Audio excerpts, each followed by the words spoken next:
I'm Connor Old, and welcome back to another episode of More Than Kurosawa.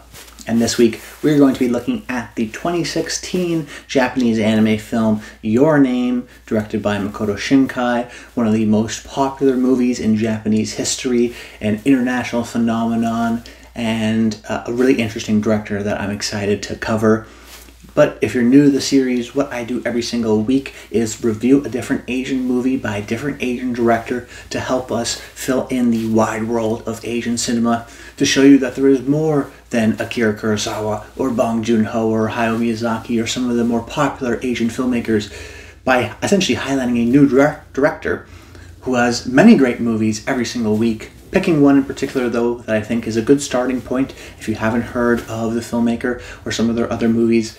Sometimes they're more obscure. In the case of this week, I think a lot of people have heard of or seen a movie like Your Name, but maybe not some of his other movies or earlier movies before this.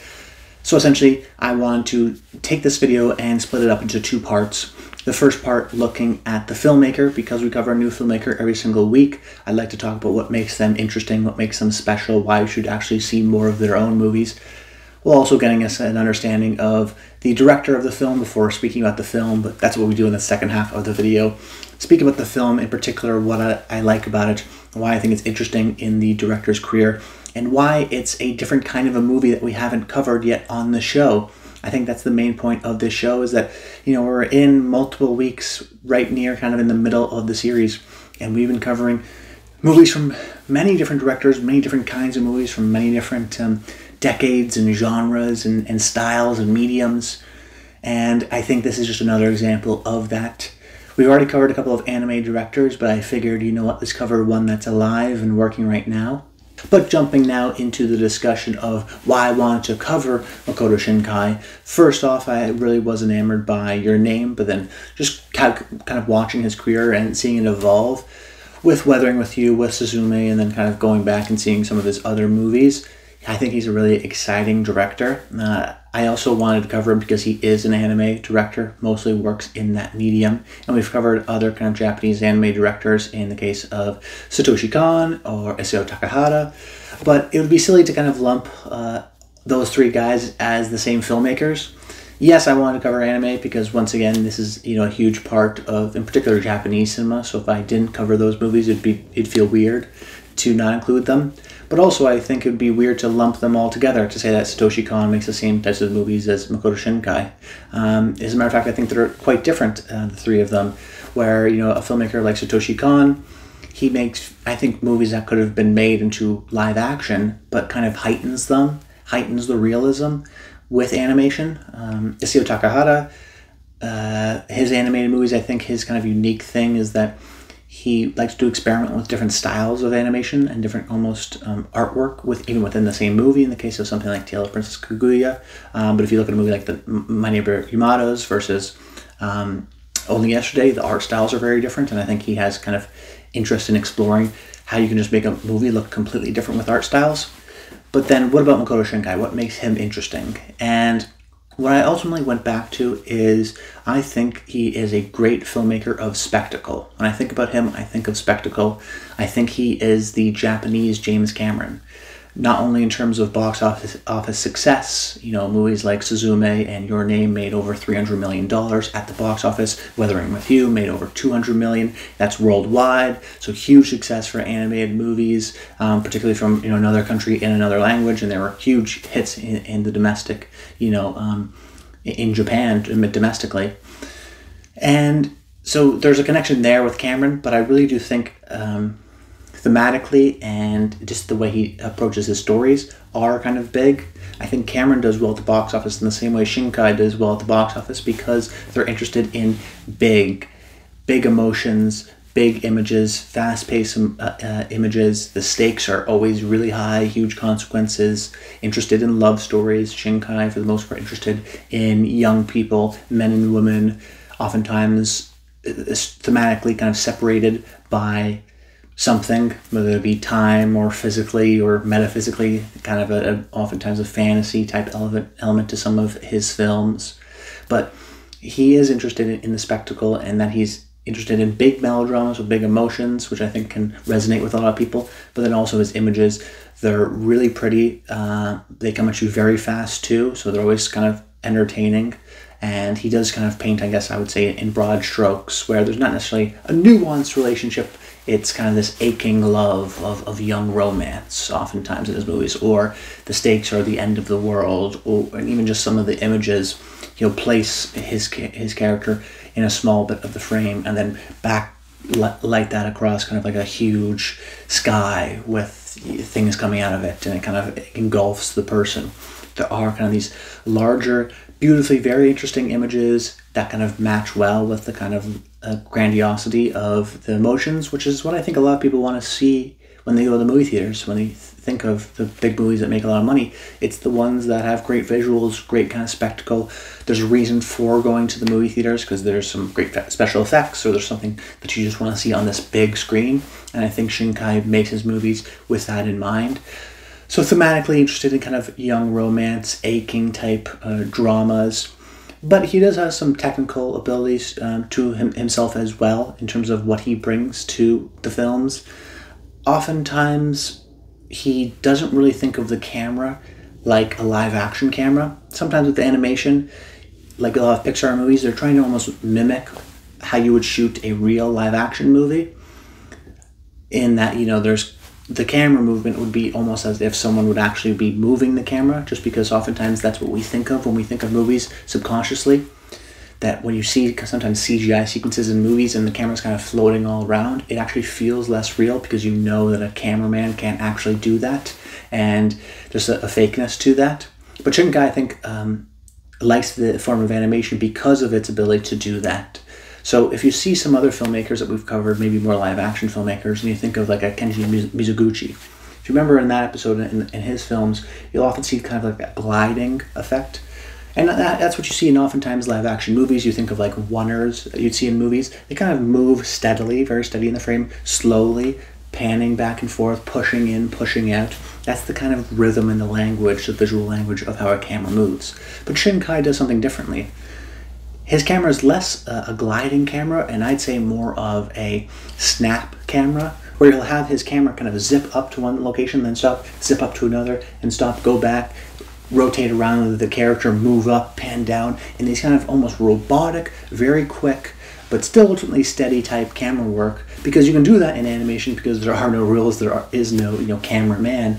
You have that kind of ability to be free, and I think that kind of pairs well with oftentimes his fast pace of stories.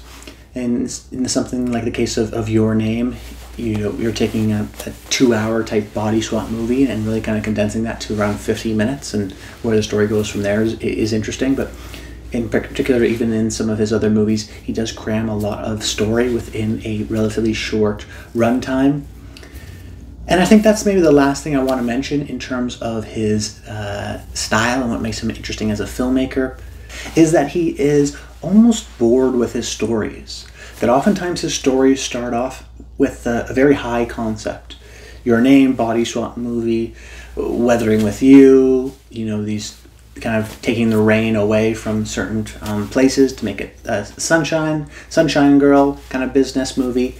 And there's kind of a high concept, okay, I understand what this movie is, and then it almost runs out of time because we're moving at such a fast pace. The story reaches its kind of traditional conclusion at about 50, 60 minutes left, and then there's still kind of another 40 minute plus left of some of these movies. So I think he almost gets bored with the high concept. And what's interesting about a lot of his movies is that they kind of evolve, that they kind of reveal themselves maybe by their true nature to be something else. Think of the kind of second half of Your Name, if you've seen that, the second half of Suzumi, the second half of Weathering with You, the second half of 5 Centimeters. There are this kind of surprises, even in a movie like 5 Centimeters per second, which is only about a little over an hour long. The second half, I guess the last 20 minutes or so, are a bit of a revelation in the story. So I do think he kind of likes to add in those revelations. Sometimes it feels like he gets bored with his stories, that he has to keep on writing and change them up. But I think that's also something that is interesting with his movies, is that you don't always know exactly where they're going, even if there is a kind of traditional high concept. that you've seen before, so you think you know where it's going, and then it kind of goes past that and beyond something and into something new and interesting and different. So as a filmmaker, he is interested in grandiosity, in spectacle, big images, big emotions with young people, likes that kind of zipping, snapping camera work, and I think he is a real skilled craftsman, even within the kind of anime genre, because he is big. He's great at kind of those big emotions, but also some of those images are also beautiful. Lots of score. He's using kind of every tool that he has and turns it up to 11 and creates this kind of unique, holistic orchestra that feel big. The movies feel big and feel important and feel like they have these great stakes, in part because of kind of the maximalism that he approaches with so many of his films. But transitioning now into the discussion of the film, the movie we're covering today is Your Name, which is about a woman and a guy, a girl and a guy, high school students who go to sleep one night and switch bodies, and they kind of switch back and forth in their bodies. So one day they think they're kind of dreaming, but they're actually in the body of someone else for that day, in the case of the girl and the guy. And like a traditional body swap movie, they're trying to figure out A, what is happening, B, why it's happening, and C, not trying to mess each other's lives up in the process. I mentioned that it kind of goes into a unique direction in the second half of the movie. I don't want to spoil what that is. Definitely surprised me, though, and I think is maybe in part the reason why it was so successful, because it was kind of a spin on something that we'd seen before, body swap movie, but then it gave us something a little bit different and made that kind of even more kind of romantic, even more kind of interesting in that second half. But this movie has a lot of the kind of major themes of Shinkai's work: young lovers, aching romance, the sprawlingness of Tokyo, the fact that they're separated in this case by kind of this metaphysical space and time. But what interests me about this movie in particular, which is sometimes the case with Shinkai's, I think, best works, but is definitely the case with this movie, which is its detailed and rich soundscape. When I think about the movies, this movie in particular, I think about the sound and the images and some of the more mundane shots that I think add to the overall atmosphere of the movie. Because the first half of the movie is at a very rapid pace, oftentimes we get these montages where we see the kind of day in the life of our two protagonists, and we kind of go back and forth with the characters. And in order to kind of process where we are and which character we're with, I think Shinkai smartly uses insert shots and great sound effects actually to cue us visually without us even necessarily understanding at the moment where we are and situating us in the right position. So when I think of the girl, I think of the door kind of sliding open, and I think the camera showing us the insert of that shot, pushing forward, and you hear the sound of the whoosh. And that kind of movement and that repeated visual image is able to kind of connect us to the girl's story. And then in the boy's story, it's more so him running up the stairs, and you get this great insert shot of the guy without any shoes on, with socks, kind of just tapping up and running up the stairs, and the sound of that. And you may think, Connor, that's a weird thing to really like about this movie. You don't like the romance, you don't like the drama. I like all of that, but ultimately it is a body swap movie with a twist. But what makes it interesting are some of these details, and that's what Shinkai, I think, really brings. Because you have this story which is fantastical. People can't body swap in real life. So how do you make us invested, and how do you make us interested in the world, and how do you kind of ground things? Well, you ground things by including those shots. Because when you think of directing, the ultimate adage is what a movie is showing you and what it's not showing you. That directing is all about choices. So when you see an image in a movie, it's there for a reason. So you could have easily, let's say, shown an image of the guy getting out of his bed, and then another kind of cut, and he's at the dinner table eating breakfast. And you don't have to show him actually walking down the stairs. There's no necessary reason to do that. As a matter of fact, it may be a negative thing, because there's a shot that you don't need. People will kind of understand. He wakes up, he's at the dinner table, he probably had to go downstairs or into another room. And oftentimes movies do this if they're not interested, let's say, in those kind of details.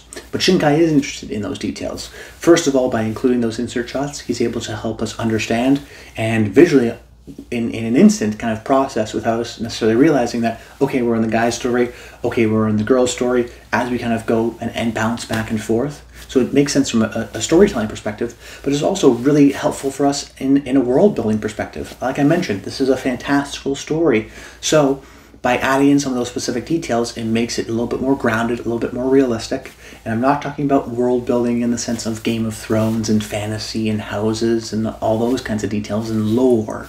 I'm talking about building the atmosphere of the movie so that these people feel like real people.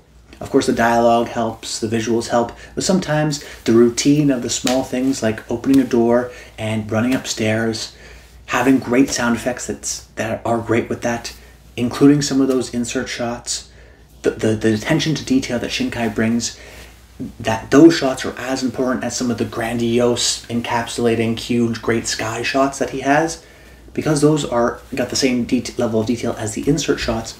I think that adds to the overall realism, the soundscape of the movie, and those are the little kind of pieces of details that I really responded to. So when I think about his movies, I can see them, but I can also hear them. I can see the train passing by, but I can hear the sound. I can hear the sound of the feet running up the stairs, because he's kind of trained us to do that, but also because of the kind of attention to detail of those shots that I think add to things like the spectacle. Not only are these big images, but they feel big because you're connected to the story and because you feel like you're there. Why do you feel like you're there? Because of these kind of smaller shots that you don't necessarily always pick up on that actually do add to the overall environment and atmosphere of the film. So Your Name is a really great, super romantic, great music, kind of a funny, interesting, entertaining story. It's a very high recommend on my side. Very easy to enjoy. That's why it was such a huge success. But this week I kind of wanted to talk about, in particular, those little small details that I think make it so interesting.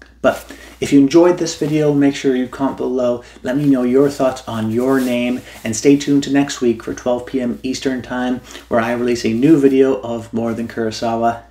But that's about it. Until next time, stay tuned.